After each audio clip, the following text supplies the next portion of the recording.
adabnya seorang itu tanda kebahagiaannya dan keberuntungannya. Jadi semakin dia beradab, semakin ucapannya baik, semakin perbuatannya terpuji, maka dia berarti bahagia dan beruntung dunia akhirat.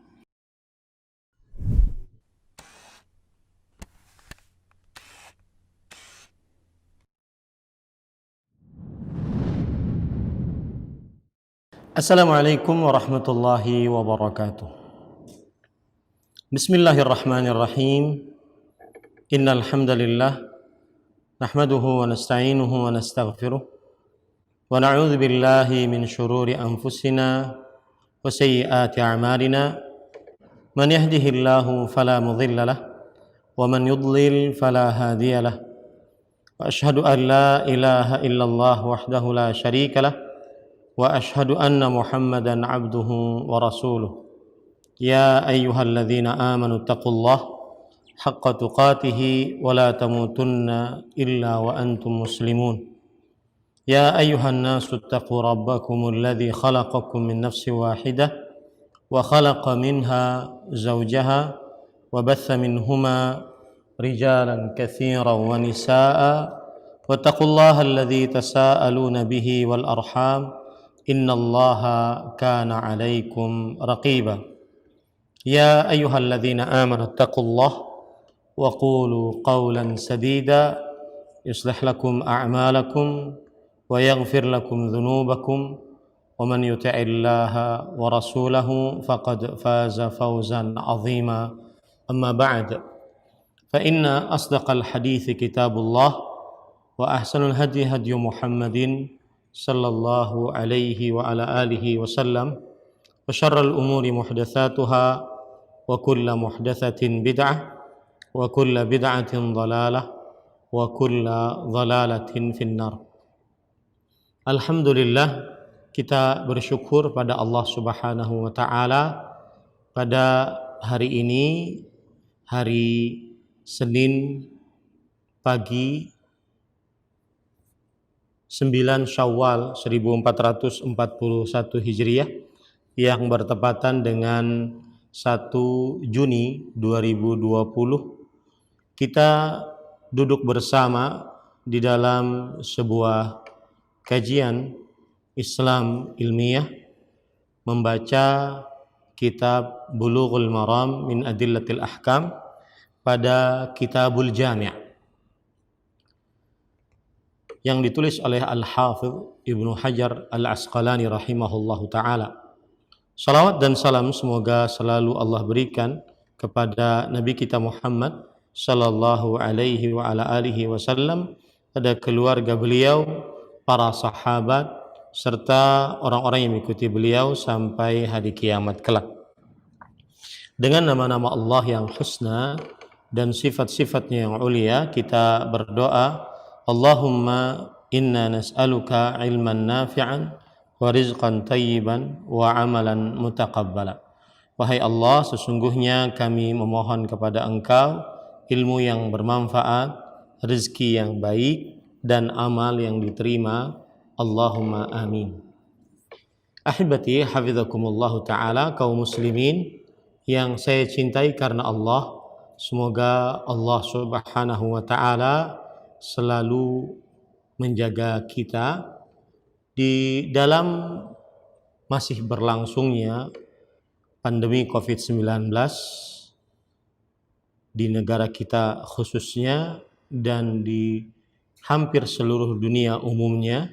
Maka untuk tetap kita mempelajari ilmu agama Islam, maka kita mengadakan kajian yang berkaitan dengan ilmu-ilmu keislaman. Dan kajian ini insyaallah ta'ala rutin setiap harinya kecuali hari Ahad. Dan untuk hari Senin kita rutin di jam 7 waktu Indonesia Barat ataupun jam 8 waktu Indonesia Tengah dan jam 9 waktu Indonesia Timur. Insyaallah ta'ala setiap Senin jam 7 waktu Indonesia Barat kita mempelajari kitab Bulughul Maram min Adillatil Ahkam. Tetapi bukan dari bab yang pertama atau kitab yang pertama. Kita akan mempelajari dari kitab yang terakhir, yaitu Kitabul Jami' Al-Hafidh Ahmad bin Ali bin Muhammad Ibni Hajar Al-Asqalani rahimahullahu ta'ala membuat atau menulis di akhir kitab Bulughul Maram ada namanya Kitabul Jami', yang di dalam Kitabul Jami' ini nanti terdapat 6 bab yang akan kita jelaskan. Nah, itu poin pertama, yaitu sebagai pemberitahuan bahwasanya setiap Senin pagi jam 7 waktu Indonesia Barat, jam 8 waktu Indonesia Tengah, kita akan mempelajari kitab Bulughul Maram min Adillatil Ahkam, yaitu pada Kitabul Jami'. Sebelum kita mempelajari kitab Bulughul Maram, Kitabul Jami', maka saya ingin menyebutkan penulis dari kitab Bulughul Maram ini secara ringkas. Beliau adalah Syekhul Islam, yang artinya seorang yang ahli sangat dalam tentang ilmu keislaman di antara para ulama. Alamul A'lam, yaitu salah satu orang yang sangat terkenal di dalam dunia Islam. Amirul Mu'minin fil hadis, Hafizul Asr. Dan beliau adalah salah satu dari pemimpin kaum beriman di dalam ilmu hadis dan al-hafidh, yaitu mempunyai hafalan dan pendalaman di dalam ilmu hadis sepanjang zaman, terutama zaman beliau. Syihabuddin, salah satu gelar beliau adalah Syihabuddin, artinya cahaya agama. Abul Fadl, kunyah beliau Abul Fadl. Nama lengkap beliau Ahmad bin Ali bin Muhammad bin Ali bin Ahmad Al-Kinani, yaitu berasal dari daerah Kinan, yaitu negeri Mesir. Asy-Syafi'i Al-Misri,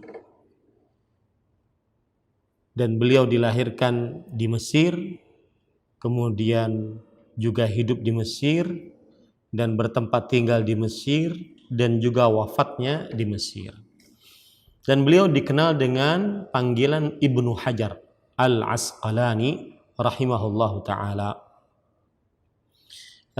Ibnu Hajar penisbatannya kepada Al-Asqalani karena salah satu dari kakek-kakeknya adalah dari disebut dengan Al-Asqalan. Jadi kakeknya disebut dengan Al-Asqalan ataupun berasal dari Al-Asqalan. Makanya dinisbatkan, disandarkan kepada daerah kakeknya Al-Asqalani. Kemudian Al-Hafidh Ibnu Hajar Al-Asqalani rahimahullah lahir pada bulan Sya'ban tahun 773 Hijriah. Dan beliau yatim karena bapaknya meninggal ketika beliau berumur 4 tahun.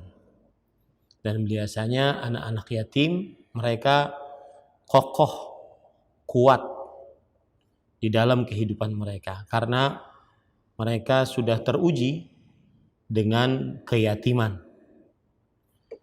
Sedangkan ibu beliau meninggal sebelum bapak beliau. Ibu beliau meninggal sebelum bapak beliau.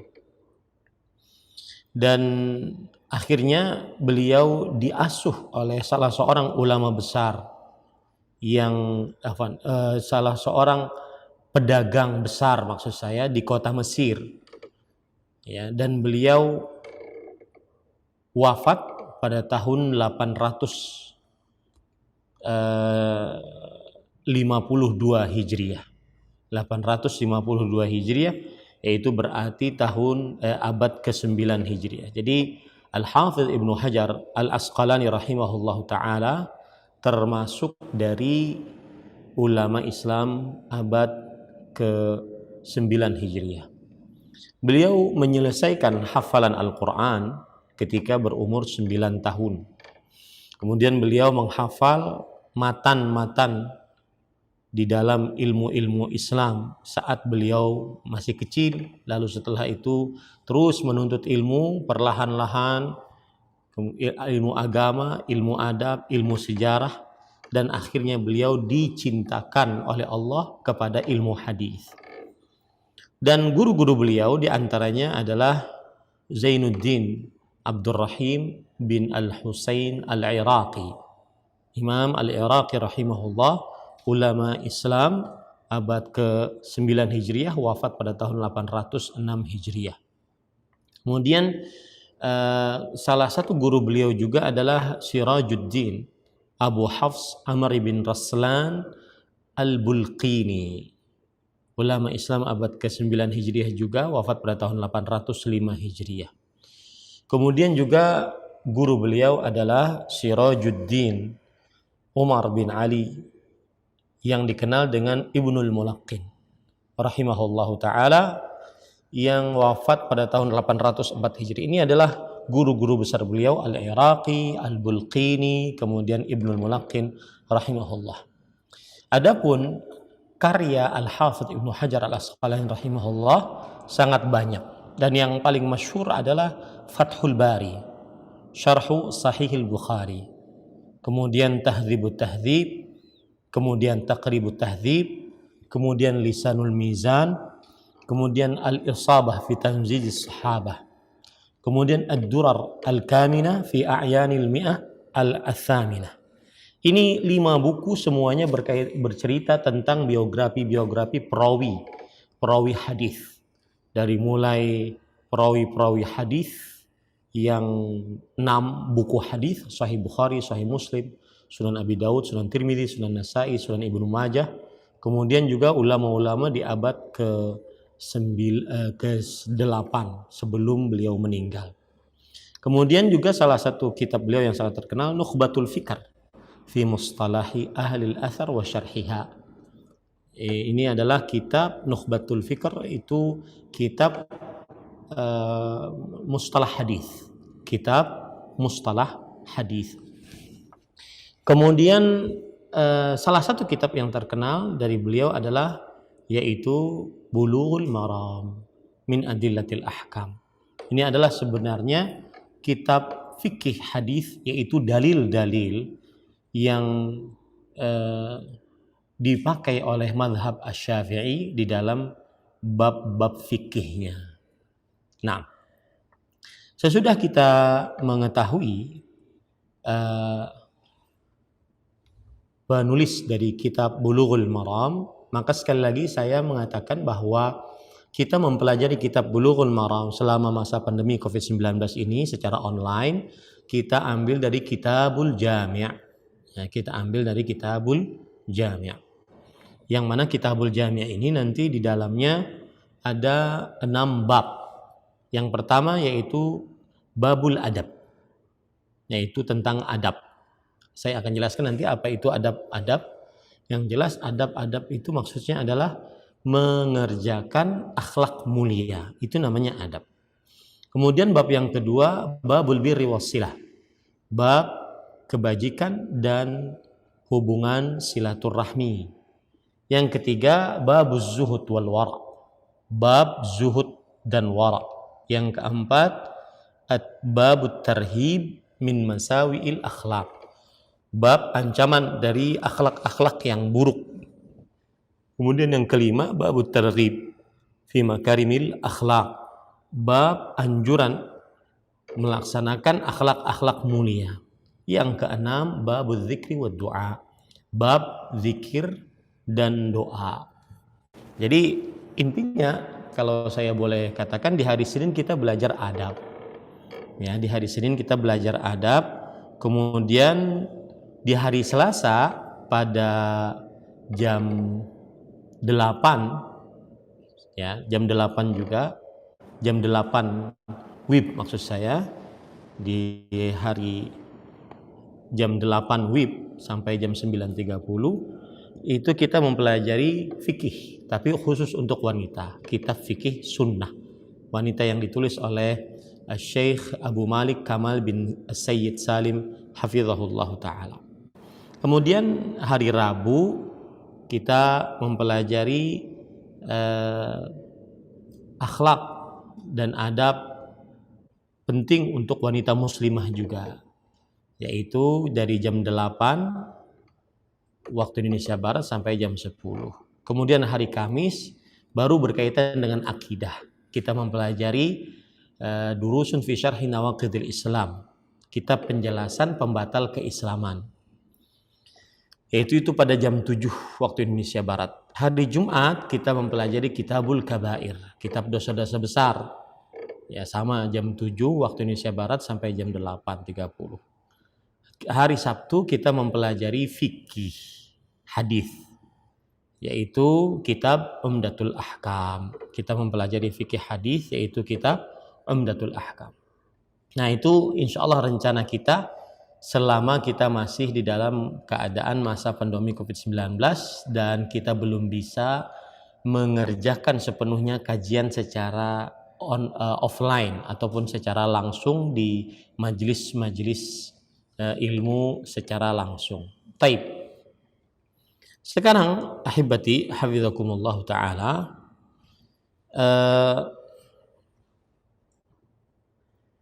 kita mulai membaca Kitabul Jami'. Ya, kita mulai membaca Kitabul Jami'. Perlu diperhatikan bahwasanya Al-Hafidz Ibnu Hajar Al-Asqalani rahimahullah ta'ala ketika menyebutkan Kitabul Jami', maka di dalamnya terdapat sekitar 131 hadis yang berkaitan dengan adab. Baik itu tentang adab yang disyariatkan bagi seorang muslim dalam tata cara berpakaian, tata cara makan, tata cara minum, tata cara tidur, ataupun yang berkaitan dengan akhlak-akhlak buruk, akhlak-akhlak baik, hubungan silaturahim, sifat zuhud terhadap dunia, sifat wara terhadap hal-hal yang syubhat, dan juga zikir dan doa. Jadi di dalam Kitabul Jami' ada sekitar 131 hadis. Kemudian ahibati hafizakumullah ta'ala, penulis kemudian mengatakan babul adab. Babul adab. Apa yang dimaksud dengan adab? Perhatikan baik-baik. Al-adabu dalam bahasa Arab yaitu hamzah di atas alif dengan fathah. Adab. Adab. Dan juga dalnya ada fathahnya, adab. Kemudian bisa adaba atau aduba atau bisa adiba. Yang maksudnya al-adab, kata Al-Hafidz Ibnu Hajar Al-Asqalani rahimahullah, isti'malu ma yuhmadu qawlan wa fi'lan wa huwa al-akhdhu bimakarimil akhlaq wa huwa al-hadyu alladhi kammalallahu bihi nabiyahu Muhammadan sallallahu alaihi wasallam. Artinya adab, kata Al-Hafidz Ibnu Hajar dalam kitab beliau Fathul Bari, adalah menggunakan segala hal yang terpuji, melaksanakan segala hal yang terpuji, baik itu berupa ucapan ataupun perbuatan. Itu namanya adab. Ya, sekali lagi saya ulangi, adab adalah melaksanakan segala hal yang terpuji, baik ucapan ataupun perbuatan. Dan mudahnya yaitu melaksanakan akhlak-akhlak mulia. Akhlak-akhlak mulia itu yang telah dicontohkan oleh Nabi Muhammad sallallahu alaihi wasallam, sebagaimana Allah Subhanahu wa taala berfirman di dalam surat Al-Qalam ayat 4, wa innaka la'ala khuluqin azim, dan sesungguhnya engkau di atas akhlak yang agung. Dan Aisyah radhiyallahu anha mensifati akhlak Nabi Muhammad sallallahu alaihi wasallam yaitu wa kana khuluquhul Qur'an, dan adalah akhlak Nabi Muhammad sallallahu alaihi wasallam Al-Qur'an. Hadis riwayat Imam Muslim, yaitu segala apa saja yang terpuji disebutkan di dalam Al-Qur'an, baik itu berupa ucapan ataupun perbuatan, maka itulah yang disebut dengan adab. Taib. Ahibati hafizakumullahu taala, itulah tadi makna dari adab, yaitu melaksanakan segala hal yang terpuji, baik itu berupa ucapan ataupun perbuatan. Itulah yang disebut dengan adab. Taib. Kemudian para ulama rahimahumullahu ta'ala banyak berbicara tentang adab. Di antaranya misalkan Al-Imam As-Saffarini rahimahullah. Beliau ini adalah ulama Islam yang sangat terkenal, yaitu ulama Islam abad ke-14 Hijriyah, karena wafat pada tahun 1395 Hijriyah. As-Saffarini atau ulama Islam abad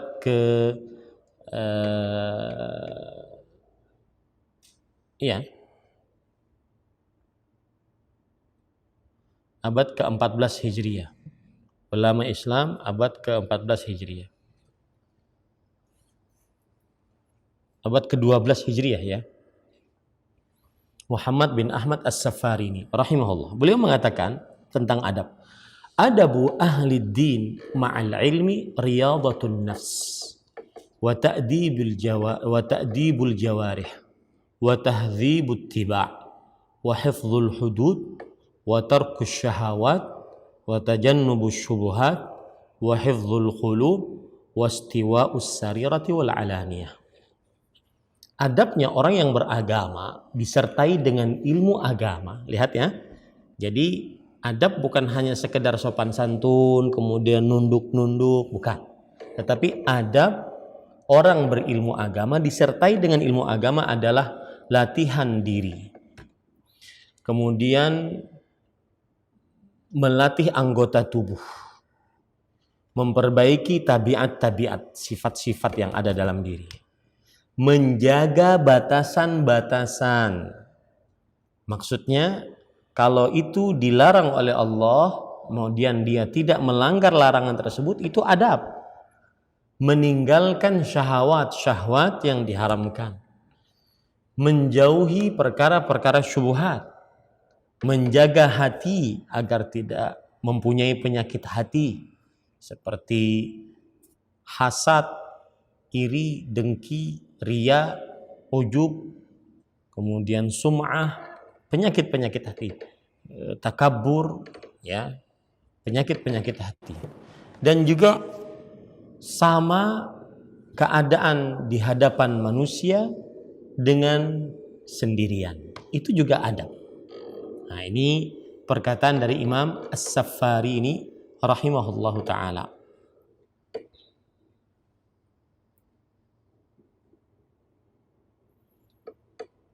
Ya. Ahibati hafizakumullahu ta'ala, sekali lagi Imam As-Saffari namanya Muhammad bin Ahmad bin Salim bin Sulaiman As-Saffarini rahimahullahu ta'ala.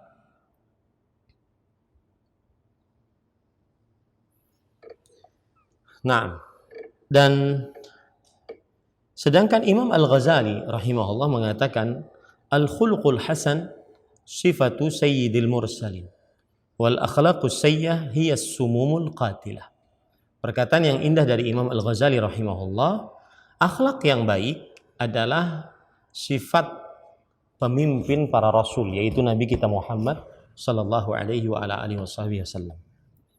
Kemudian akhlak yang buruk, dia adalah racun yang membunuh. Wal makhazil fadhihah, dan kehinaan yang kerendahan yang menghinakan. Fa husnul khuluq huwa surah al-batinah fil insan. Akhlak yang baik dia adalah gambaran yang tersembunyi di dalam diri manusia. Wala tazkun nafsu illa bil mujahadah. Nah, ini penting. Dan jiwa seseorang tidak akan suci, baik, bersih kecuali dengan usaha. Usaha untuk memperbaiki kebersihan diri, sikap ataupun batin. Wa man ghalabat alaihi al-batalah istathqala al-mujahadah war riyadah. Barang siapa yang terlalu banyak menganggur, maka berat baginya untuk berusaha dan latihan. Wal istighalu bi tazkiyatin nafs wa tahdhibil akhlaq. Dan berat baginya untuk mensucikan diri dan merapikan akhlak. Wa za'ama anna al-akhlaq la yutasawwar taghyiruha. Dan dia mengira bahwasanya akhlak tersebut tidak akan mungkin berubah. Saya pemarah tidak mungkin akan berubah menjadi penyabar. Saya akhlaknya keras, tidak mungkin akan berubah menjadi keras. Maka ini tidak benar, kata Imam Al-Ghazali rahimahullahu ta'ala. Wa naqulu lahu, kata beliau, dan kita katakan kepada orang seperti ini yang mengira bahwa sifat-sifat itu tidak berubah, law kanatil akhlaq la taqbalit taghyir. Kalau seandainya akhlak tidak bisa berubah, la batatil wasaya wal mawa'id, maka niscaya wasiat-wasiat dari hadis-hadis Rasul, nasihat-nasihat itu akan batil, tidak ada manfaatnya. Oleh sebab itulah Nabi Muhammad sallallahu alaihi wasallam bersabda kepada Mu'adz, "Ya Mu'adz, hassin khuluqak." Wahai Mu'adz, perbaikilah akhlakmu. Ya, perbaikilah akhlakmu. Kemudian beliau mengatakan wa ta'at hiya sifatul qulubi wa shifa'uha. Nah, ini penting. Ketaatan yang dilakukan oleh manusia, mentaati dengan mengerjakan perintah-perintah Allah, menjauhi larangan-larangan Allah adalah saqalul qulubi wa shifa'uha. Penjernih hati dan pengobat hati. Hati yang kasar, hati yang keras, ya, dinasihati malah menghina yang menasihati. Ya, ini biasanya terjadi karena orang-orang tidak taat kepada perintah Allah, tidak mengerjakannya, atau kepada larangan Allah, tidak menjauhinya, tetapi malah melanggarnya. Wal ma'asi hiya adranuha wa amraduha. Dan maksiat-maksiat yang dilakukan itu adalah darn itu maksudnya penyakit yang ada pada hati, benalu yang ada pada hati.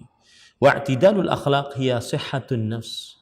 Akhlak yang baik itu adalah kesehatan jiwa. Wal mailu 'anil i'tidal saqamun wa marad.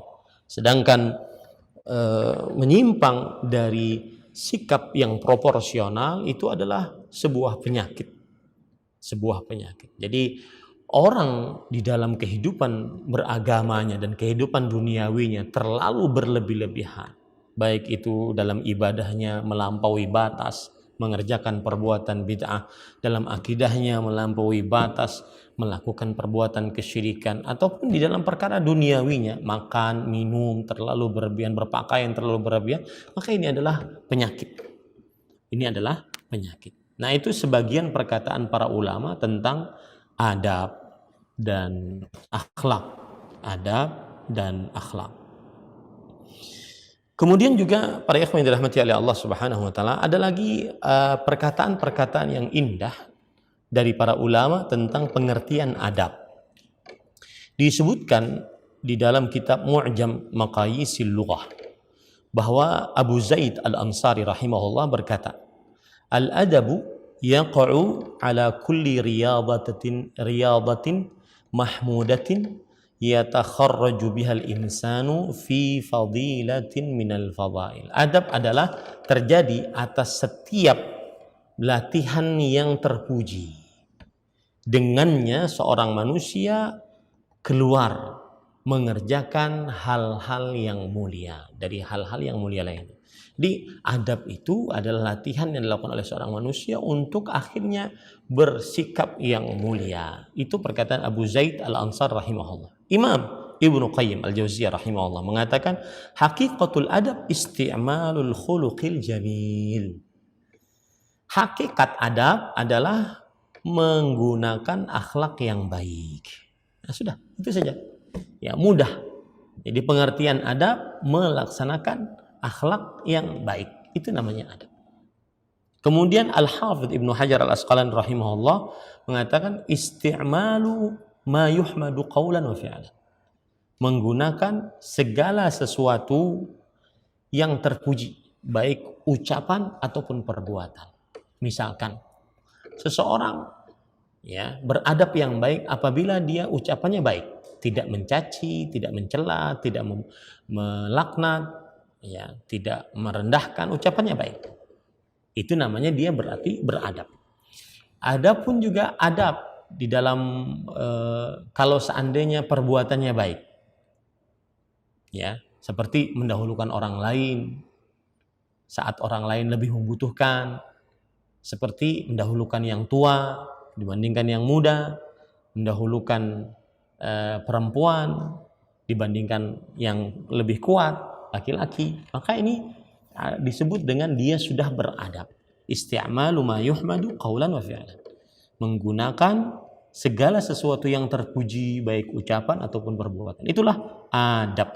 Ya, mohon dipahami, itulah adab. Nah, ada lagi perkataan yang menarik juga dikatakan oleh Abdullah bin Mubarak. Perkataan ini disebutkan oleh Imam Al-Qayyim rahimahullah dalam kitab beliau Madarijus Salikin. Beliau mengatakan, Abdullah bin Mubarak rahimahullah ta'ala berkata, man tahawana bil adabi uqiba bihirmanis sunan. Barang siapa yang meremehkan adab-adab, segala hal yang terpuji baik ucapan ataupun perbuatan, maka dia diberikan hukuman dengan jauh mengerjakan sunnah-sunnah Rasulullah SAW. Lihat, subhanallah ya. Orang yang tidak beradab maka dia jauh dari sunnah Rasulullah SAW. Orang yang tidak beradab dia jauh dari sunnah Rasulullah SAW. Ini perkataan indah dari Abdullah bin Mubarak rahimahullah. Yang tidak beradab dia akan jauh dari sunnah Nabi Muhammad sallallahu alaihi wasallam. Wa man tahawana bis sunan uqiba bihirmanil faraid. Dan barang siapa yang meremehkan sunnah-sunnah Rasul sallallahu alaihi wasallam, maka dia akan dihukum dengan tidak mengerjakan hal-hal yang wajib. Jadi di situ ada rentetan. Siapa yang tidak beradab, maka akhirnya dia jauh dari sunnah Rasul. Siapa yang jauh dari sunnah Rasul, dia juga akan jauh dari hal-hal yang diwajibkan di dalam agama. Wa man tahawana bil faraidhi uqiba bihirmanil ma'rifah. Nah, barang siapa yang jauh dari hal-hal yang diwajibkan, maka dia akan dihukum dengan hal-hal yang terlarang dari mengenal Allah Subhanahu wa ta'ala. Siapa yang tidak beradab, maka dia tertahan dari mengerjakan sunnah. Siapa yang tidak mengerjakan sunnah, dia tertahan dari mengerjakan yang wajib. Siapa yang tidak mengerjakan yang wajib, maka dia tidak mengenal Allah Subhanahu wa ta'ala dengan sebaik-baiknya. Ini perkataan Abdullah bin Mubarak rahimahullah ta'ala. Begitu juga Imam Al-Qayyim rahimahullah mengatakan dengan perkataan yang lain, adabul mar'i unwanu sa'adatihi. Adabnya seorang itu tanda kebahagiaannya dan keberuntungannya. Jadi semakin dia beradab, semakin ucapannya baik, semakin perbuatannya terpuji, maka dia berarti bahagia dan beruntung dunia akhirat. Wa qillatu adabihi unwanu syaqawatihi wa bawarihi. Dan sedikitnya adab itu adalah tanda kerugiannya dan kemalangannya. Famastujliba khairud dunya wal akhirah bimithli adab. Maka tidak ada sesuatu yang diambil dari kebaikan dunia dan di akhirat kecuali dengan adab. Artinya kebaikan dunia dan di akhirat kita akan dapati dengan cara kita beradab. Walastujliba hirmanuha bimithli qillatil adab. Dan tidaklah keburukan dunia dan akhirat yang paling banyak menghasilkan keburukan dunia dan akhirat yaitu adab yang buruk. Adab yang baik akan paling banyak menghasilkan kebaikan dunia akhirat. Adab buruk paling banyak menghasilkan keburukan dunia akhirat. Nah, ini perkataan-perkataan para ulama rahimahumullah ta'ala tentang adab. Taib, ahibati, hafizakumullah ta'ala, kita akan membaca hadis-hadis yang disebutkan oleh Imam Al-Hafidh Ibnu Hajar Al-Asqalani rahimahullah di dalam babul adab ini. Sebelumnya, saya ingin menyebutkan bahwa di dalam penjelasan Kitabul Jami' dari Kitabul Bulughul Maram ini saya memakai 4 syarah. 4 syarah. Yang pertama yaitu kitab Subulus Salam, Syarhu Bulughil Maram yang ditulis oleh Al-Imam Al-Allamah Muhammad bin Ismail As-San'ani rahimahullah ta'ala. Kemudian yang kedua yaitu Tawdihul Ahkam min Bulughil Maram yang ditulis oleh Abdullah bin Abdurrahman Al-Bassam Al-Syeikh. Ya, Al-Syeikh Abdullah bin Abdurrahman Al-Bassam. Kemudian yang ketiga Fathu Dzil Jalali wal Ikram bi Syarhi Bulughil Maram yang ditulis oleh Al-Allamah Al-Faqih Muhammad bin Saleh Al-Utsaimin rahimahullah ta'ala. Yang keempat saya memakai kitab Minhatul Allam fi Syarhi Bulughil Maram yang ditulis oleh Al-Syeikh Abdullah bin Saleh Al-Fauzan hafizahullah ta'ala. Taib, kita makanya nanti mohon maaf kalau seandainya saya menjelaskannya agak panjang karena kita mengambil dari semua kitab ini mana yang bermanfaat untuk kita. Taib, ahibati hafizakumullah ta'ala, kita akan baca hadis yang pertama. Dan sebelumnya saya ingin mengingatkan pembacaan ataupun penjelasan terhadap Kitabul Jami' dari Kitabul Bulughul Maram ini caranya adalah pertama saya akan membacakan hadisnya, kemudian yang kedua dan artinya tolong ambilkan di kantor saya kitab terjemahan Bulughul Maram.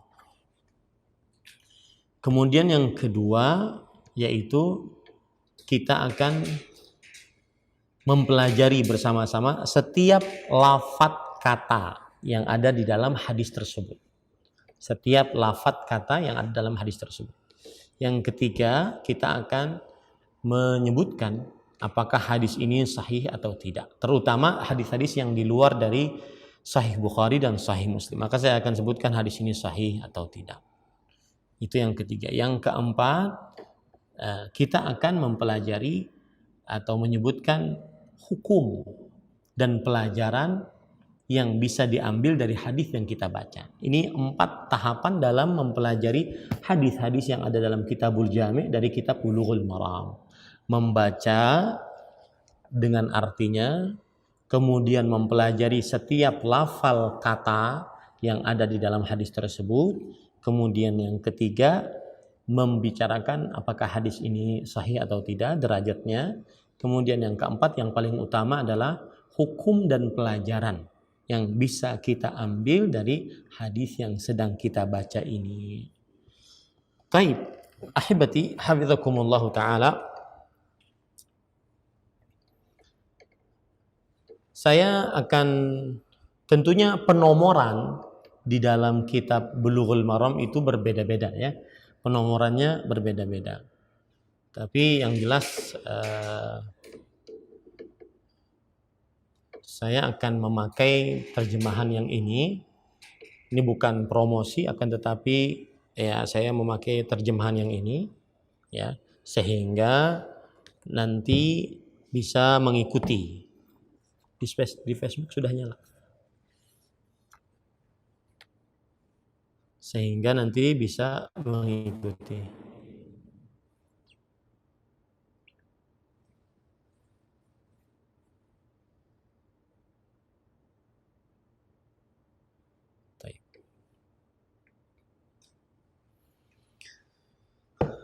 Taib ahibati hafizakumullah ta'ala. Saya akan bacakan hadis yang pertama, ya. Hadisnya nomornya hadis 1484. 1484. Saya bacakan hadisnya. An Abi Hurairah radhiyallahu anhu qala Rasulullah sallallahu alaihi wa ala alihi wasallam haqqul muslimi 'alal muslimi sittun idza laqitahu fasallim alaihi wa idza da'aka fa'ajibhu wa idza istansahaka fansahhu wa idza 'atasa fahamidallaha fashammithu wa idza marida fa'udhu wa idza mata fattabi'hu, rawahu Muslim. Dari Abu Hurairah radhiyallahu anhu, Rasulullah sallallahu alaihi wasallam bersabda, hak seorang muslim terhadap sesama muslim ada 6, yaitu apabila kamu bertemu dengannya, ucaplah salam kepadanya. Apabila ia mengundangmu, maka penuhilah undangannya. Apabila ia minta nasihat kepadamu, maka nasihatilah dia. Apabila dia bersin dan memuji Allah, maka doakanlah. Apabila dia sakit, maka jenguklah. Dan apabila meninggal, maka iringilah jenazahnya. Hadis riwayat Muslim. Nah, ini berarti tahapan pertama dalam penjelasan hadis ini sudah kita lakukan, yaitu membaca hadis, kemudian terjemahannya. Tahapan yang kedua, yaitu kita akan mempelajari setiap lafal kata dari hadis ini. Ya, setiap lafal kata dari hadis ini. Dari Abu Hurairah radhiyallahu anhu.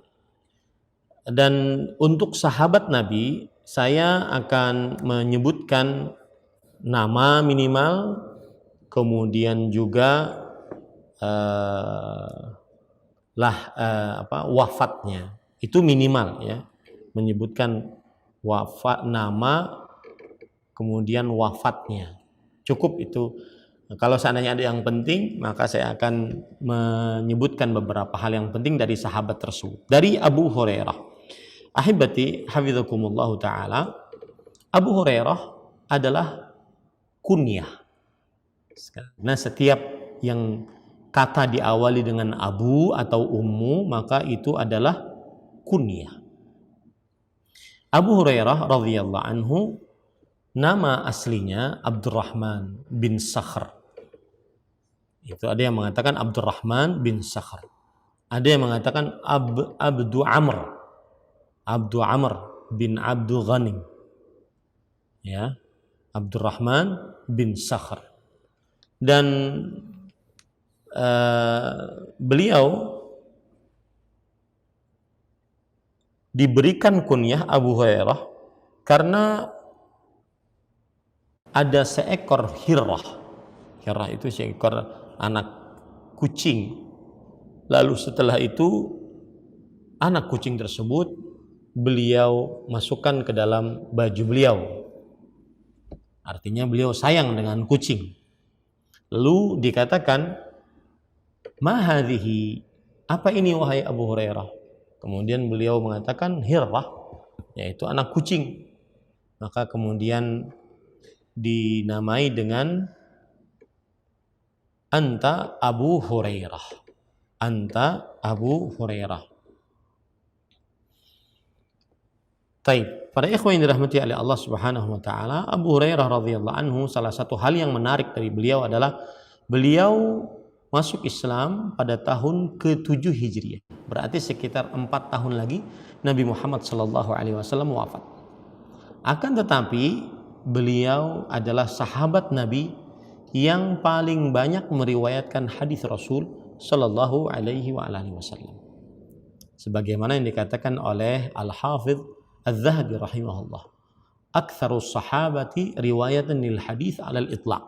Sahabat Nabi yang paling banyak meriwayatkan hadis secara mutlak.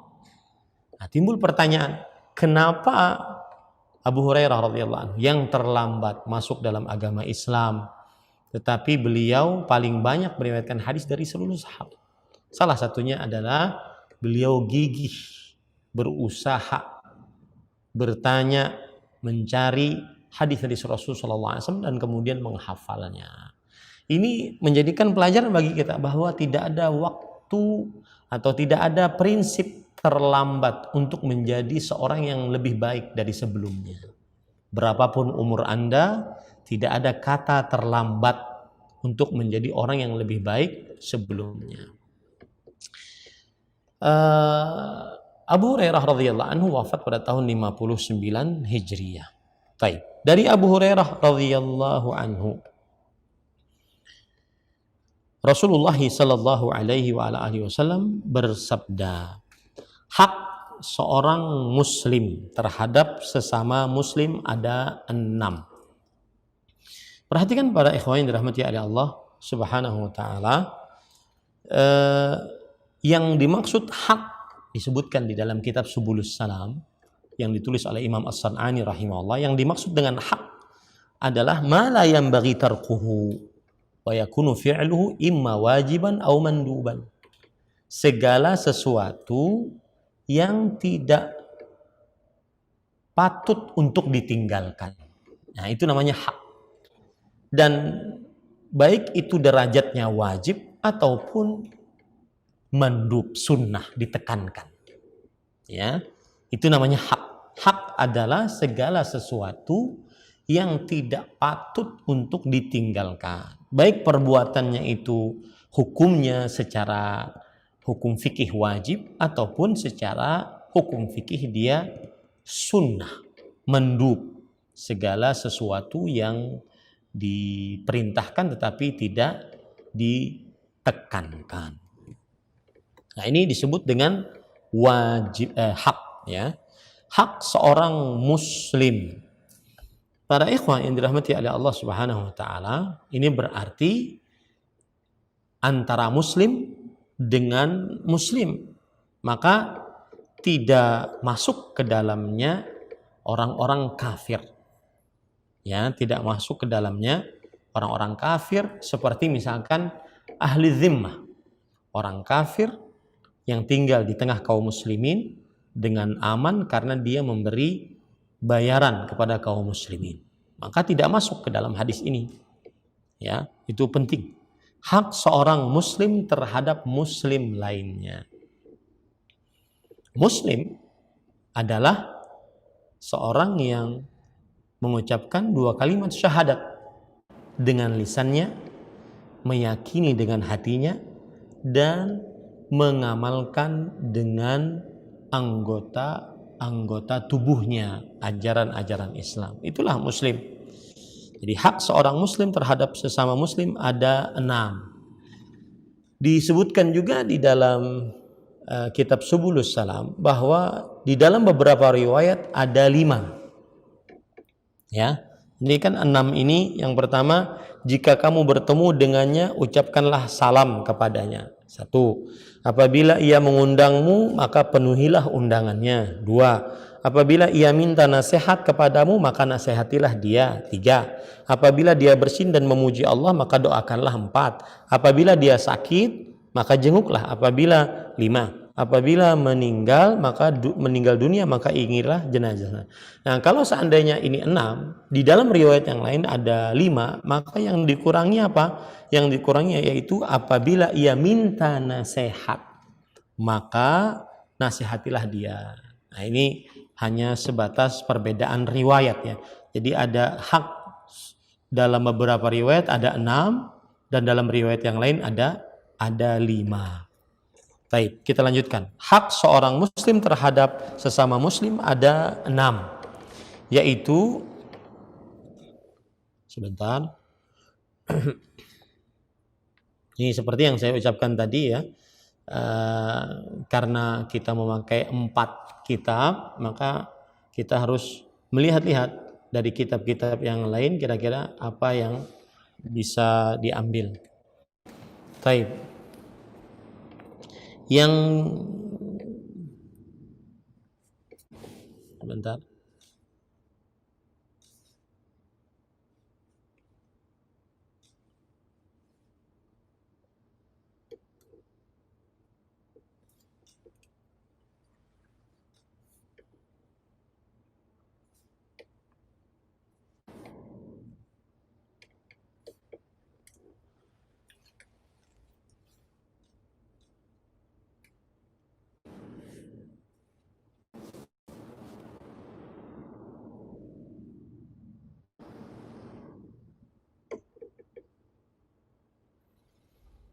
Nah,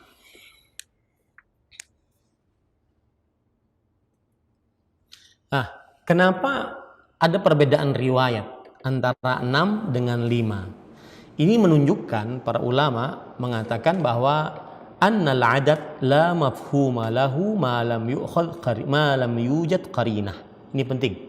Kenapa ada perbedaan riwayat antara 5 dengan 6? Menunjukkan bahwasanya jumlah bilangan tidak dianggap selama belum ada dalil yang menunjukkan pentingnya jumlah bilangan tersebut. Itu penting. Ya, kenapa ada perbedaan riwayat Ustaz antara 6 dengan 5? Haknya antara sesama muslim 6 atau 5. Ini menunjukkan bahwa jumlah bilangan di dalam hadis tidak menunjukkan anggapan yang berarti selama tidak ada dalil yang menunjukkan itu berarti. Karena muslim memiliki hak atas saudaranya, hak-hak yang banyak yang tidak disebutkan di dalam hadis ini. Karena muslim memiliki hak yang banyak atas saudara muslim lainnya. Ya, saudara muslim lainnya wajib mengerjakan hak tersebut kepada saudara muslim. Ya, yang tidak disebutkan dalam hadis ini. Dan hak-hak seorang muslim itu umum disebutkan oleh Rasul sallallahu alaihi wasallam dalam hadis yang sangat umum, yaitu dalam hadis riwayat Imam Bukhari dan Muslim. La yu'minu ahadukum hatta yuhibba li akhihi ma yuhibbu li nafsihi. Tidak beriman salah seorang di antara kalian sampai ia mencintai untuk saudara muslimnya seperti apa saja yang ia cintai untuk dirinya. Nah, ini hadis sangat global maknanya. Kita suka berpakaian bersih, maka kita juga harus menjaga pakaian saudara muslim kita lainnya agar selalu bersih, jangan dikotori. Kita tidak suka untuk didustai, maka kita juga sebagai seorang muslim jangan berdusta kepada saudara muslim lainnya. Nah, ini sebab yang pertama. Ya, kenapa perbedaan antara riwayat 6 dengan 5? Bahwa jumlah bilangan tidak dianggap dalam hadis, kecuali kalau ada dalil yang menguatkan bahwa jumlah bilangan itu sangat berarti. Baik. Ada juga yang menguatkan pendapat salah satunya, yaitu bahwa jumlah bilangan dalam hadis seperti misalkan hak seorang muslim atas muslim lainnya 6, di dalam riwayat yang lain ada 5. Ada juga dengan cara menguatkan salah satu riwayat, ya, bahwa riwayat Sa'id ibnul Musayyab rahimahullahu taala yang meriwayatkan dari Abu Hurairah lebih didahulukan dibandingkan riwayat dari yang lainnya, yaitu dari Al-Ala, dari bapaknya, dari Abu Hurairah, radhiyallahu anhu. Ya, radhiyallahu anhu. Jadi riwayat Sa'id bin Musayyib seorang tabi'in meriwayatkan dari Abu Hurairah lebih didahulukan. Kenapa? Karena disepakati periwayatannya oleh Imam Bukhari dan Imam Muslim secara bersamaan. Makanya hadisnya muttafaq alaih. Hadisnya muttafaq alaih. Nah, ini ahibati hafizakum, itu dua cara memahami kenapa ada riwayatnya yang 6 hak seorang muslim atas muslim lainnya, dan ada riwayatnya yang 5. Ya, dua cara. Cara yang pertama, bahwa jumlah bilangan dalam beberapa hadis tidak dianggap selama tidak ada dalil yang menguatkan bahwa jumlah bilangan tersebut harus dianggap. Yang kedua adalah bahwa menguatkan salah satu riwayat hadis, yaitu dikuatkan yang 6. Kenapa? Karena riwayat yang 6 hak seorang muslim atas muslim lainnya ada 6, ini diriwayatkan oleh Imam Bukhari dan juga Imam Muslim secara bersamaan, maka hadisnya muttafaq alaih, disepakati hadis tersebut oleh Imam Bukhari dan Imam Muslim untuk meriwayatkan dalam kitab sahih mereka berdua. Baik. Kalau sudah itu kita pahami, sekarang kita mempelajari hak yang pertama. Hak yang pertama, apabila kamu bertemu dengannya, ucaplah salam kepadanya. Para ikhwah yang dirahmati oleh Allah Subhanahu wa taala,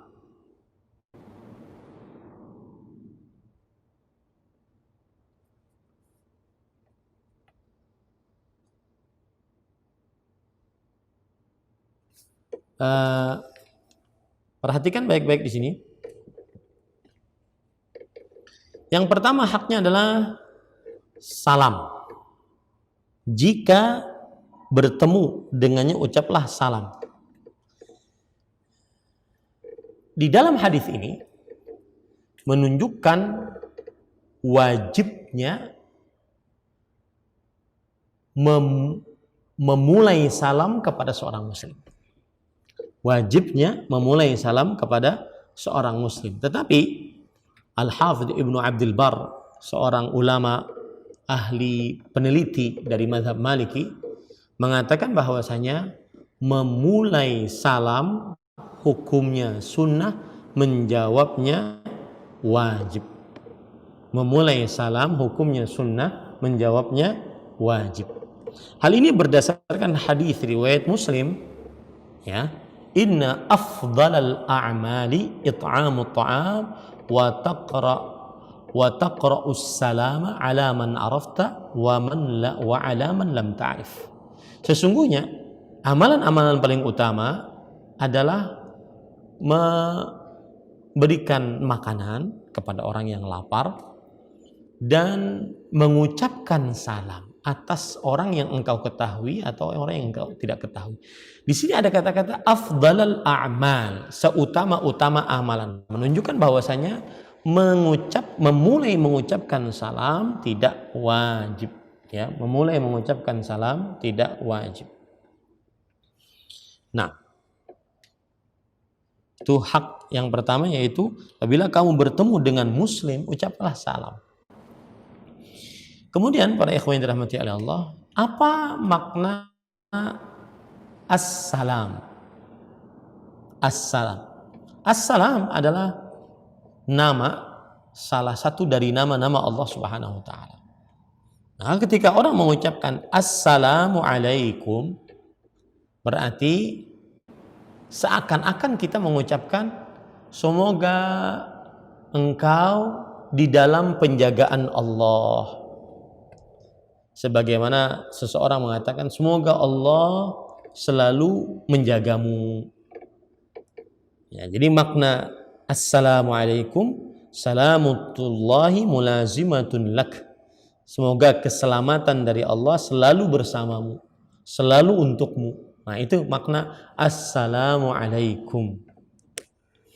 Nah, para ikhwan yang dirahmati oleh Allah, salamnya seorang muslim yang paling rendah kepada muslim lainnya adalah assalamualaikum.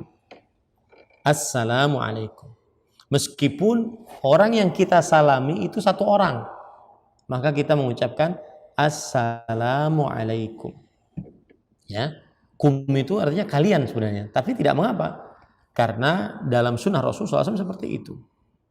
Ya, meskipun yang kita salam itu satu orang, maka kita ucapkan assalamualaikum.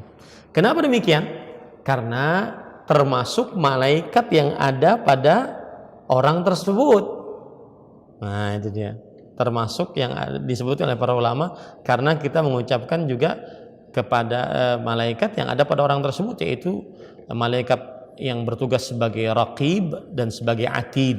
Raqib artinya selalu mengawasi, atid artinya selalu menjaga, ya, selalu menjaga. Raqib, atid. Dan itu bukan nama, ya, bukan si raqib, bukan si atid, tetapi itu tugas. Kemudian juga berkaitan dengan salam lagi, itu adalah salam yang paling rendah. Salam yang paling sempurna, assalamualaikum warahmatullahi wabarakatuh. Ya, assalamualaikum warahmatullahi wabarakatuh. Itu yang paling sempurna, sebagaimana dicontohkan oleh Rasulullah Shallallahu Alaihi Wasallam. Kemudian boleh kita mengucapkan kepada satu orang assalamu alayka, bukan assalamualaikum. Dan di sini saya ingin mengingatkan kepada kita yang berada di Indonesia, kadang-kadang kita mengucapkannya assalamualaikum. Nah, itu sebenarnya kurang tepat, tetapi yang benar adalah assalamualaikum. Assalamualaikum. Jadi kumnya nggak panjang. Assalamualaikum. Bukan. Assalamualaikum. Gitu. Nah, boleh mengucapkan assalamu alayka. Ka. Ya, kalau perempuan ki, assalamu alayka, assalamu alayki, boleh. Atau boleh mengucapkan tanpa alif lam, salamun alayka, salamun alayka. Jadi tiga hal ini boleh. Assalamu alaikum, assalamu alayka, assalamun alayka, boleh. Nah, kemudian ahibati hafizakumullah ta'ala, seperti yang sudah saya ucapkan tadi, bahwa karena ini adalah hak muslim atas muslim lainnya, maka kita tidak memulai salam kepada orang kafir, baik itu kafir dhimmi, seorang kafir yang hidup aman di tengah-tengah kaum muslimin karena dia membayar jaminan, ataupun kafir yang dia musta'man, masuk ke dalam daerah kaum muslimin dan dijamin aman, ataupun dia kafir mu'ahad, kafir yang dijamin keamanannya karena terjadi perjanjian aman, maka tetap tidak boleh kita memulai salam kepada mereka. Nanti ada hadis yang kita baca, la tabda'ul yahuda wan nasara bis salam. Tidak diperbolehkan memulai salam kepada kaum Yahudi dan Nasrani. Ya, tidak diperbolehkan. Kemudian ahibati hafizakumullah ta'ala, ketika Rasulullah SAW bersabda, lalu kalau berpisah gitu, ini kan kalau bertemu ucapkan salam, kalau berpisah bagaimana? Maka berdasarkan hadis ini sebenarnya kalau berpisah tidak salam, tetapi di sana ada hadis lain. Ada hadis lain yang berbunyi, idza qa'ada ahadukum falyusallim. Jika salah seorang dari kalian masuk kemudian duduk, maka ucapkanlah salam. Jadi masuk dalam sebuah ruangan, wa idza qama falyusallim. Dan jika bangun dari majelis tersebut, maka ucapkanlah salam. Ya, ucapkanlah salam. Kemudian Nabi Muhammad SAW bersabda, walaysatil ula bihaqqu minal akhirah. Bukanlah ucapan salam ketika masuk itu lebih berhak dibandingkan yang akhir. Maksudnya dua-duanya sama. Mau masuk ke dalam sebuah majelis ucapkan salam, keluar majelis pun juga ucapkan salam. Taib. Kemudian perkataan jika kamu bertemu lamakah lalu ucapkan salam, atau bertemu sebentar, artinya berpisahnya lama atau berpisahnya sebentar. Maka jawabannya para ikhwan yang dirahmati Allah, baik berpisahnya lama atau berpisahnya sebentar sekali, maka ketika bertemu kembali ucapkanlah salam. Walau berpisahnya sebentar lagi, ya, maka ketika bertemu kembali ucapkanlah salam. Berdasarkan hadis riwayat Imam Abu Daud, Rasul sallallahu alaihi wasallam bersabda, "Idza laqiya ahadukum sahibahu falyusallim alaihi, fa in hala bainahuma syajarah aw jidar, thumma laqiyahu falyusallim alaihi." Yang artinya, jika salah seorang dari kalian bertemu dengan temannya, maka ucapkanlah salam atasnya. Jika terhalang antara keduanya pohon atau jidar, dinding, kemudian bertemu lagi, maka ucapkanlah salam. Pohon kira-kira seapa sih? Seberapa menit kalau kita, kecuali pohonnya besar sekali. Tapi kan jarang, pohon kecil-kecil. Jadi kalau seandainya nih ada dua orang bertemu, assalamualaikum, kemudian jalan, ada pohon, terpisah mereka, kemudian bertemu lagi, nah maka salam lagi. Nah ini adalah penjelasan tentang kata-kata bertemu, ya, kata-kata bertemu. Nah,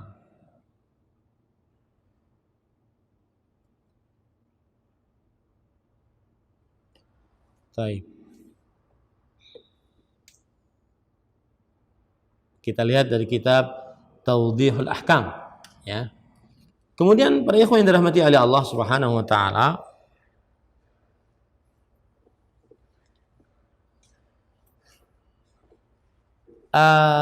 mengucapkan salam kepada seorang muslim ini juga kalau mau masuk rumah, ya. Dalam surat An-Nur ayat 27, Allah Subhanahu wa taala berfirman, "Ya ayyuhalladzina amanu la tadkhulu buyutan ghaira buyutikum hatta tasta'nisu wa tusallimu ala ahliha." Wahai orang-orang beriman, janganlah kalian memasuki rumah-rumah selain rumah-rumah kalian sampai kalian minta izin dan mengucapkan salam kepada penghuninya. Jadi kalau mau masuk rumah pun juga salam.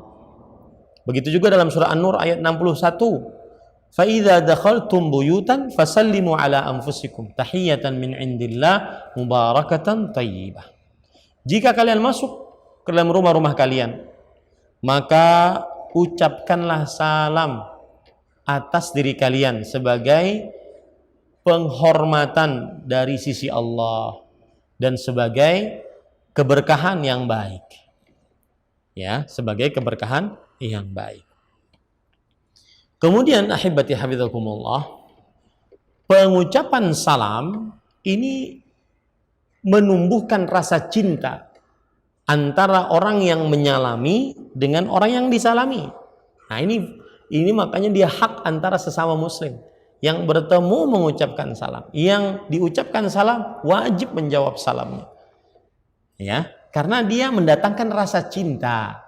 Sebagaimana hadis riwayat Imam Muslim dari Abu Hurairah radhiyallahu an, Rasulullah sallallahu alaihi wasallam bersabda, "La tadkhulul jannah hatta tu'minu wa la tu'minu hatta tahabbu. Awala adullukum ala syai'in idza fa'altumuhu tahabbtum afsus salama bainakum."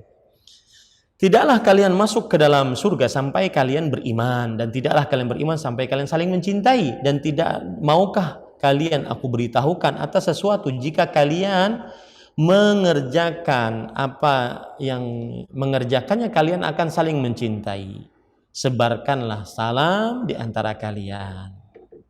Nah, ini ahibati hafizakumullah. Maka ucapan salam itu penuh dengan berkah, menguatkan hati, menguatkan rasa cinta antar sesama muslim, ya, antar sesama muslim.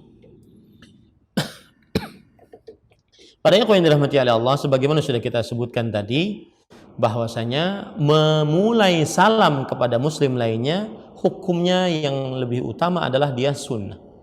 Ya, dia sunnah. Dan kalau seandainya ini penjelasan yang lebih lebar lagi. Kalau di sini ada 5 orang, kemudian di sini ada 5 orang, ataupun satu orang, maka hukumnya menjadi sunnah kifayah bagi yang mengucapkan ini. Artinya kalau seandainya salah satu dari 5 ini mengucapkan salam kepada yang ini, maka sudah mencukupi. Tetapi kalau seandainya 5 orang ini tidak mengucapkan salam kepada yang ini, maka dia ketinggalan sunnah yang sangat dianjurkan. Ya, dia ketinggalan sunnah yang sangat dianjurkan. Begitu juga sebaliknya, menjawab salam. 5 orang ini atau satu orang mengucapkan salam kepada satu orang, maka wajib bagi yang diucapkan salam kepadanya untuk menjawab, wajib hukumnya. Nah, kalau yang menjawab, yang diucapkan salamnya banyak, yang mengucapkan salam satu orang, yang disalami banyak, maka hukumnya fardu kifayah. Maka hukumnya fardu kifayah. Artinya yang menjawab salam, kalau salah satu dari yang disalami sudah menjawab, maka sudah gugur kewajibannya. Tapi kalau seandainya 5-5-nya tidak menjawab salam yang diucapkan, maka berdosa. Ya, maka berdosa. Kemudian juga perkara yang berkaitan dengan salam. Ketika menjawab salam, maka dianjurkan untuk mengucapkan menambah waw, waalaikumsalam. Ya, waalaikumsalam. Kemudian selanjutnya sebagian ulama memakruhkan mengucapkan salam kepada perempuan yang bukan mahram, kecuali nenek-nenek tua, kemudian yang sudah tidak diminati untuk dinikahi, ya, tidak diminati untuk dinikahi. Ini tidak mengapa untuk disalami. Ini tidak mengapa untuk disalami. Kemudian ada hukum di dalam Islam itu namanya al-hajar.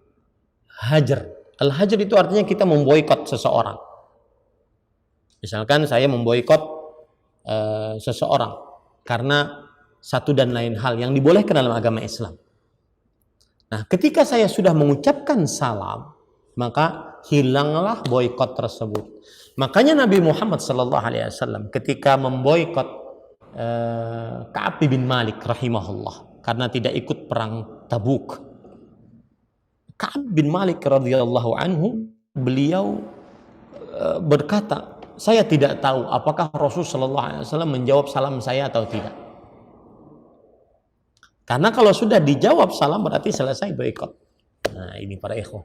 Jadi hajar atau boikot yang terlarang dia akan hilang dengan salam. Kalau seandainya yang memboikot menyalami atau yang memboikot menjawab salam, maka hilanglah boikot tersebut, yang disebut dalam bahasa agamanya hajar.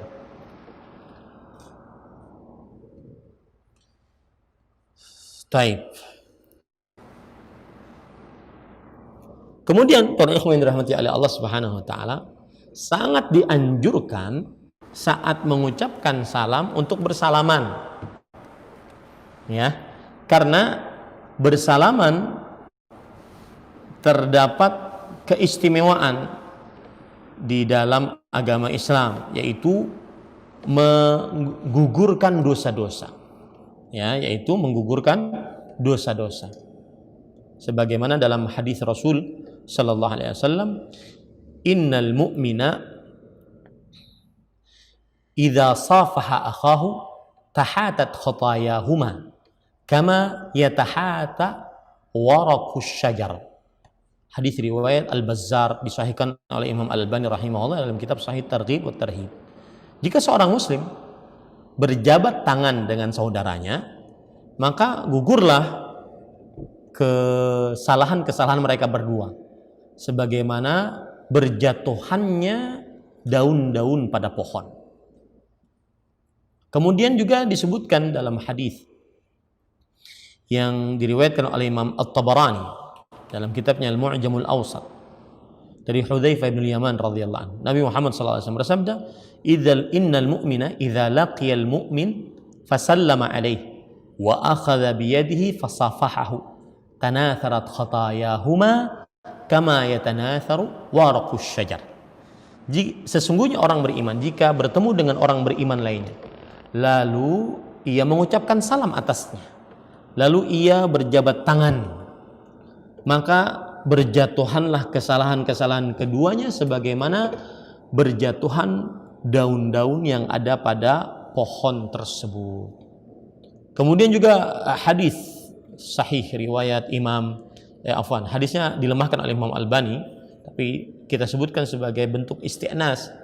Hadis riwayat Imam Abu Ya'la dalam kitabnya Al-Musnad, Imam Baihaqi dalam kitabnya Syu'abul Iman, dari Anas bin Malik radhiyallahu anhu diriwayatkan Nabi Muhammad sallallahu alaihi wasallam bersabda, "Ma min 'abdaini mutahabbina fillah."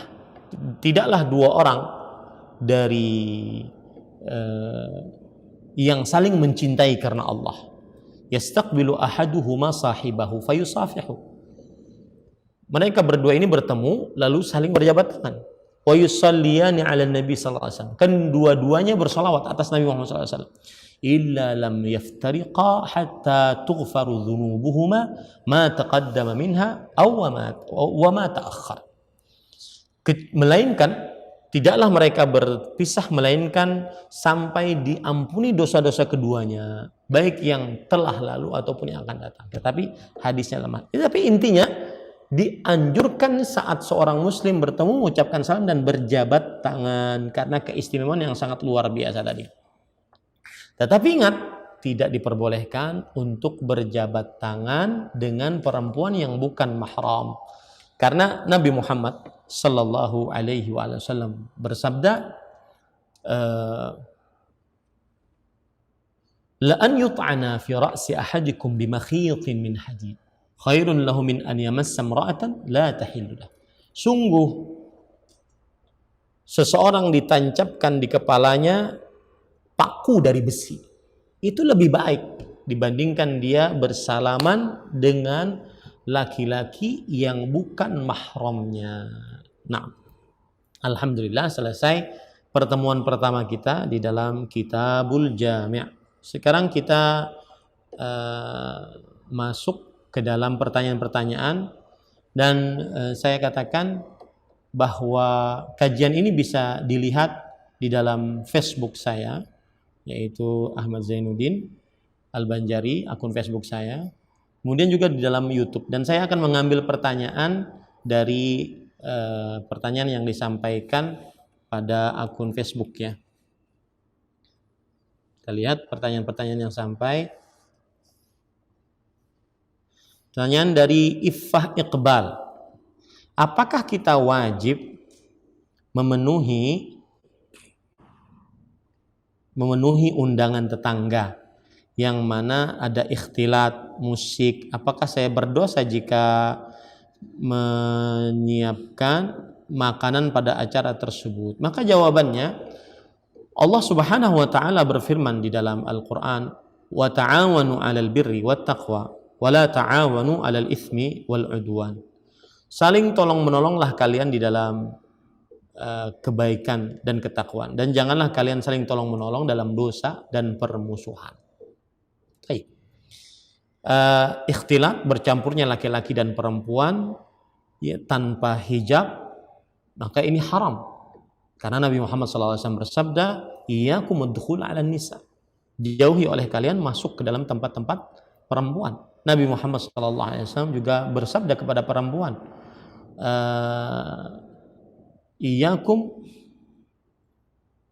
ya ma'syaran nisa, la tahquqna at-tariq." Ketika ada para perempuan dan para laki di tengah jalan bergerumul, maka Rasulullah SAW mengatakan, "Wahai para perempuan, laisa lakunna an tahquqna at-tariq." Jangan, kalian tidak punya hak untuk menguasai jalan. Alaikunna bihafatit tariq. Hendaknya kalian di samping-samping jalan. Maka semenjak itu para sahabat-sahabat perempuan Rasulullah SAW menempel di dinding-dinding agar tidak tercampur dengan para lelaki. Ya, kalau di zaman sekarang sudah terbalik ya, para perempuan yang di tengah-tengah, para lelaki kadang-kadang nyimpir ke samping-samping. Ini sangat ironi sekali. Kemudian juga Nabi Muhammad SAW kalau setelah sholat beliau menunggu sebentar, tidak langsung bangun, agar para perempuan beranjak dari tempatnya, baru setelah itu para lelaki beranjak dari tempat sholat agar tidak terjadi ikhtilat. Dan juga musik haram hukumnya, ya. Pendapat yang lebih kuat, musik haram hukumnya karena Rasulullah SAW mengharamkannya. Rasulullah SAW mengatakan, la yakunanna aqwaman min ummati yastahilluna al-hira wal harira wal khamra wal ma'azif. Akan ada dari umatku yang menghalalkan minuman keras, perzinahan, sutra bagi laki-laki, dan alat-alat musik. Maka alat-alat musik haram. Dan pendapat yang mengatakan bahwa tidak ada hukum pada alat ini tidak benar, karena alat-alat musik ada dalil yang mengharamkannya. Ada dalil yang mengharamkannya. Adapun kalau disamakan pisau dengan alat musik, maka tidak benar penyamaannya. Kata mereka, pisau itu dia bisa haram, bisa boleh sesuai dengan penggunaannya. Alat musik juga begitu, ya, bisa haram, bisa boleh sesuai dengan penggunaannya. Maka ini tidak benar. Kenapa? Karena pisau tidak disebutkan secara dalil tegas dia haram, sedangkan alat musik disebutkan secara dalil tegas dia halal, dia haram, ya, seperti itu.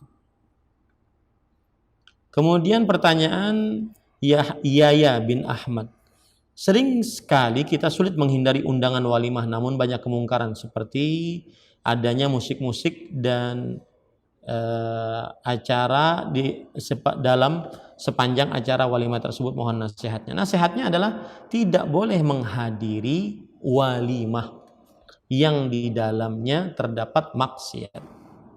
Tidak boleh menghadirinya yang di dalamnya terdapat maksiat. Dan saya tidak sependapat dengan orang yang mengatakan bahwasanya kita ini harus mempunyai sanad nazil, yaitu maksudnya adalah kita mencontoh para ustadz, para kiai, para ulama-ulama kita. Para kiai kita, mereka menghadiri walimah yang di dalamnya terdapat musik dan juga percampuran laki-laki. Padahal mereka yang mengatakan ini mengaku bermadhab Syafi'i. Padahal dalam madhab Syafi'i diharamkan untuk menghadiri walimah yang di dalamnya terdapat percampuran laki-laki dan perempuan dan adanya musik-musik. Tetapi karena dengan dalih sanad nazil, artinya mencontoh para ulama tersebut, maka kemudian diperbolehkan. Ini kita katakan tidak boleh. Nah, ulama tidak maksum, ya. Para kiai kita, para ulama, para ustadz, para habaib itu tidak maksum, tidak ada yang terjaga dari kesalahan. Tidak boleh kita contoh di dalam kemungkaran. Maka tidak diperbolehkan dihadiri. Atau mencari celah bagaimana saat tidak ada musik, saat tidak ada percampuran laki-laki dan perempuan, kemudian bisa berhadir pada walimah tersebut. Wallahu a'lam. Bagaimana hukumnya menghadiri undangan walimah? Nah, ini sudah saya jawab tadi, banyak sekali. Dari Abi Iqbal, manakah yang lebih afdal, mengucapkan salam hanya sebagian atau salam yang lengkap? Tentunya yang lengkap mengucapkan salam. Assalamualaikum warahmatullahi wabarakatuh. Tapi boleh mengucapkan assalamualaikum. Boleh juga mengucapkan assalamualaikum warahmatullahi, ya, seperti itu. Jawabnya juga boleh. Assalamualaikum, kita menjawab waalaikumsalam. Atau menjawab waalaikumsalam warahmatullahi, atau menjawab waalaikumsalam warahmatullahi wabarakatuh. Boleh. Ya. Kalau orang mengucapkan salamnya lengkap bagaimana? Assalamualaikum warahmatullahi wabarakatuh. Kemudian kita jawab waalaikumsalam warahmatullahi wabarakatuh. Itu boleh. Tetapi boleh juga kita mengucapkan lebih, waalaikumsalam warahmatullahi wabarakatuh wa maghfiratuh. Kenapa? Karena Allah Subhanahu wa taala berfirman, wa idza hayyitum bi tahiyyah fahayyu bi ahsani minha arudduha. Jika kalian diucapkan dengan sebuah ucapan salam, maka jawablah yang sepertinya atau yang lebih baik darinya. Nah, ini boleh. Wallahu a'lam. Kemudian dari Raihanah, bagaimana jika bertemu teman laki-laki di tempat kerja? Apakah juga harus mengucapkan salam? Maka jawabannya tadi kita sudah sebutkan, jika terjadi fitnah, yaitu hal-hal yang tidak diinginkan dari syahwat-syahwat yang haram, maka tidak mengucapkan salam.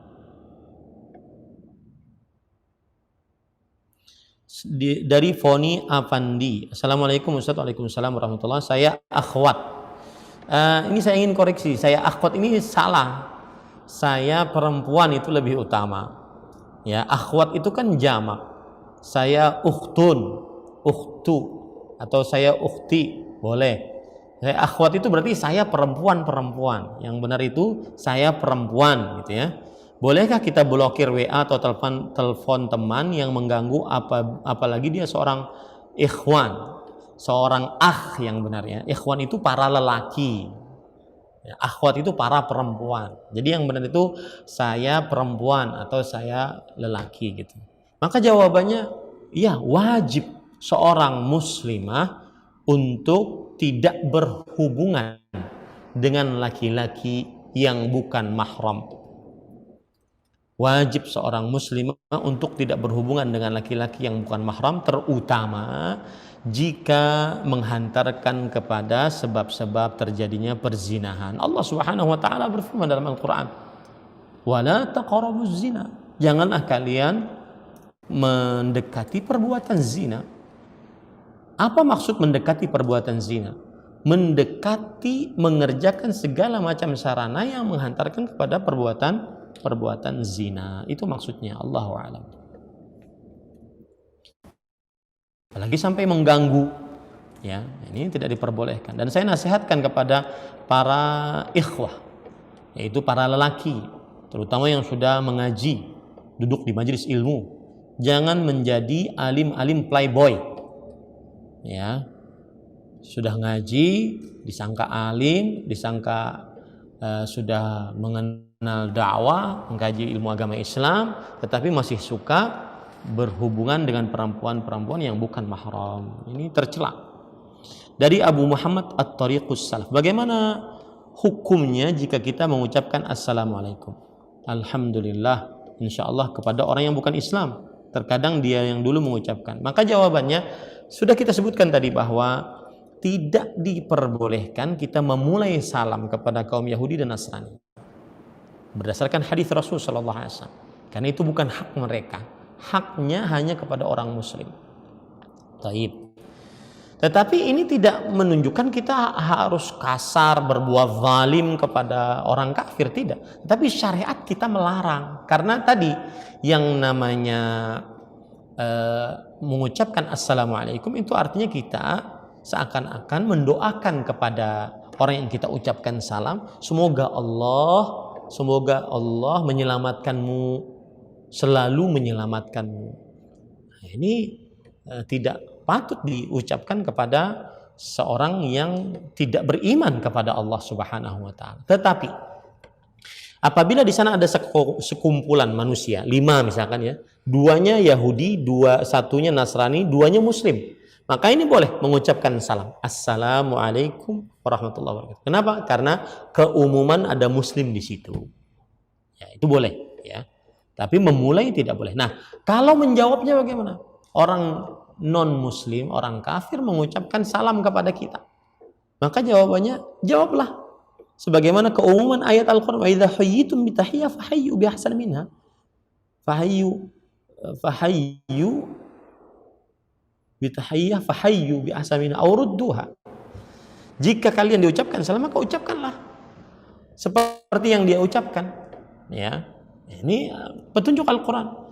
Orang Yahudi mengucapkan Assalamualaikum, kita ucapkan Waalaikumsalam. Tidak mengapa. Atau kita mengucapkan cukup Waalaikum. Kalau seandainya ucapan salamnya itu juga sebenarnya adalah maknanya buruk, sebagaimana yang terjadi di zaman Rasulullah SAW. Seorang Yahudi mengucapkan kata Assalamu alaika ya Rasulullah. Semoga kematian untukmu wahai Rasulullah. Maka dijawab oleh Aisyah, alaikal la'nah, semoga laknat untukmu. Kata Rasulullah SAW, cukup wa alaik, cukup. Ya, boleh kita mengucap wa alaikum atau wa alaikumussalam, boleh, tidak mengapa. Nah. Kemudian dari Muhammad Zainuddin, Bagaimana sikap kita untuk situasi saat ini perkara sholat? Apakah sholat di masjid yang berjarak antar saf 1 atau 2 meter atau lebih baik sholat di rumah? Gini, saya ingin jawab ya. Yang pertama, saya sudah mencatat beberapa poin ya. Yang pertama, perhatikan. Setelah dibukanya masjid-masjid oleh pemerintah pusat dan juga pemerintah daerah, maka hati saya lebih tenang mengikuti fatwa Fadilatul Syekh Al-Allamah Dr. Saleh bin Hamad Al-Utsaimin rahimahullah, salah satu anggota fatwa dan Majelis Ulama Besar Kerajaan Arab Saudi, dan ini fatwa tidak bertentangan dengan keputusan dan fatwa dari Majelis Ulama Indonesia dan juga himbauan dari pemerintah pusat dan daerah. Yang pertama, alasan untuk meninggalkan sholat berjamaah dan sholat Jumat masih ada dan masih berlaku.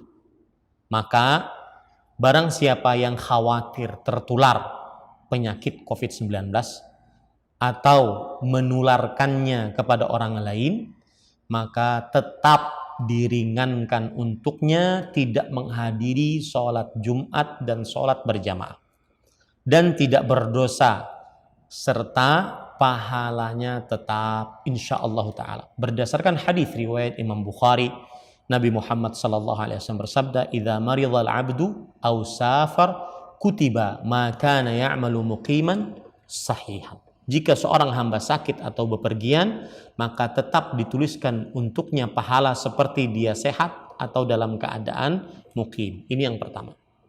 Yang kedua, bagi siapa yang terkonfirmasi positif COVID-19 atau ada gejala-gejala yang nampak seperti penyakit COVID-19 atau disarankan oleh ahli medis untuk mengisolasi diri, maka tidak diperbolehkan baginya untuk menghadiri sholat Jumat dan sholat berjamaah. Kenapa? Karena dikhawatirkan menularkan kepada orang lain dan membahayakan orang lain. Hal ini berdasarkan hadis riwayat Imam Ibnu Majah, Nabi Muhammad sallallahu alaihi wasallam bersabda, "La dharara wala dirar." Tidak boleh ada bahaya untuk diri sendiri dan tidak boleh membahayakan orang lain.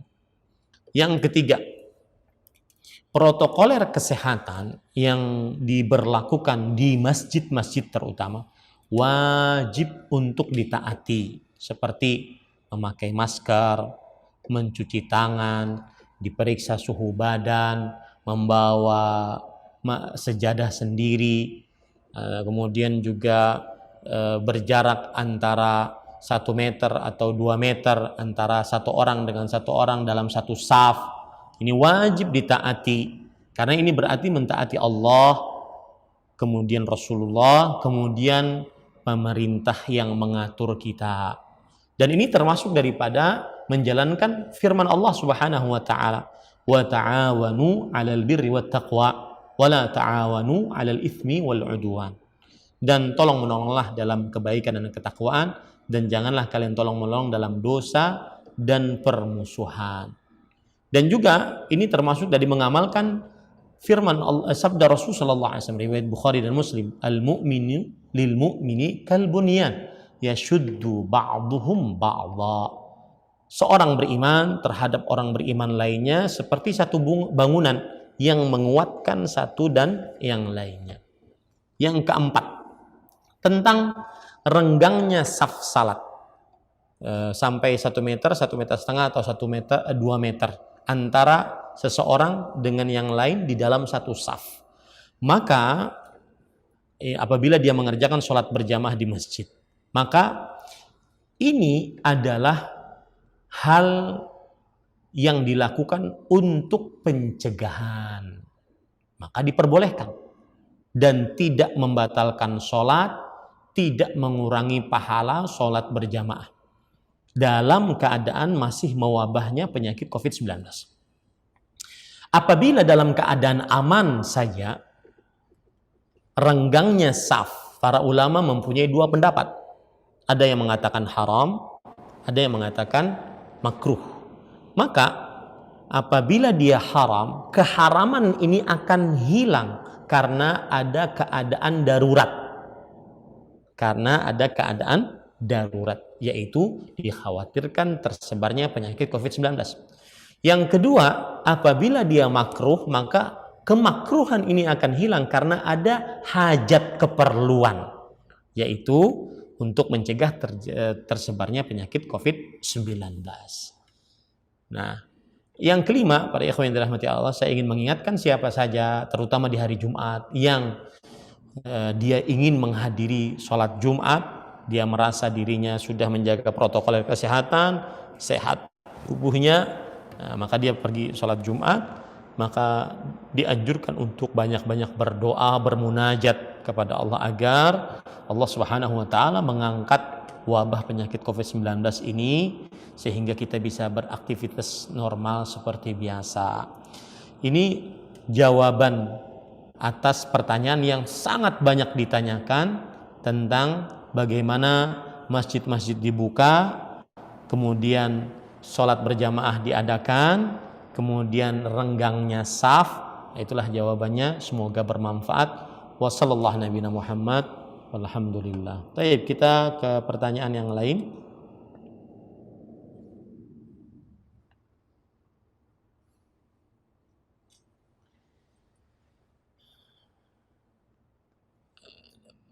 Dari siapa? YouTube. Rifqan. Baik. Dari Rifqan, Assalamualaikum warahmatullahi wabarakatuh. Ini Rifqan TV ya.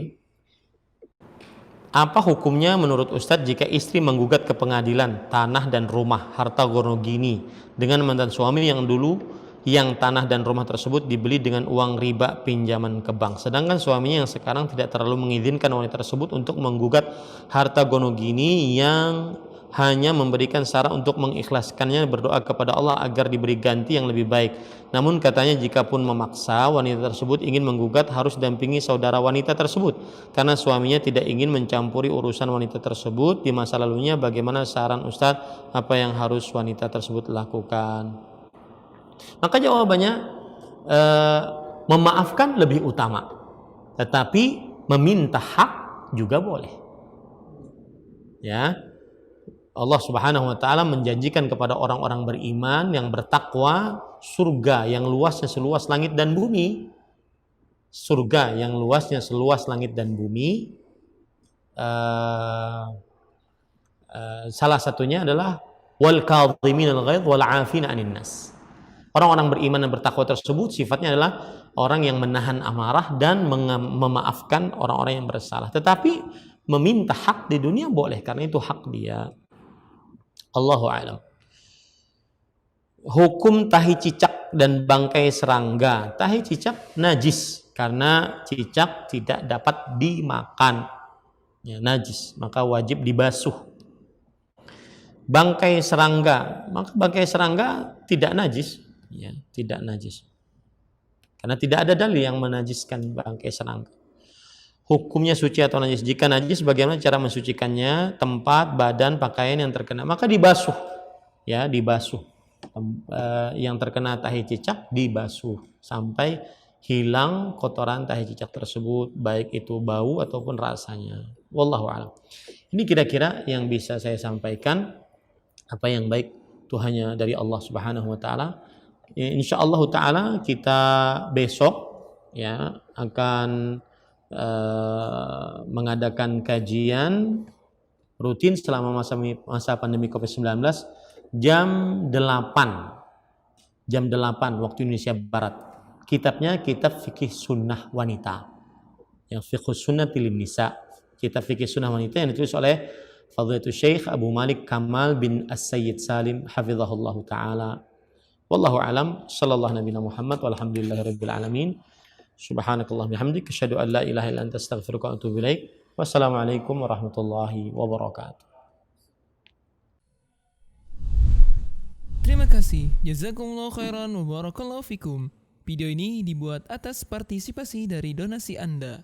Semoga menjadi amal jariah bagi Anda semuanya.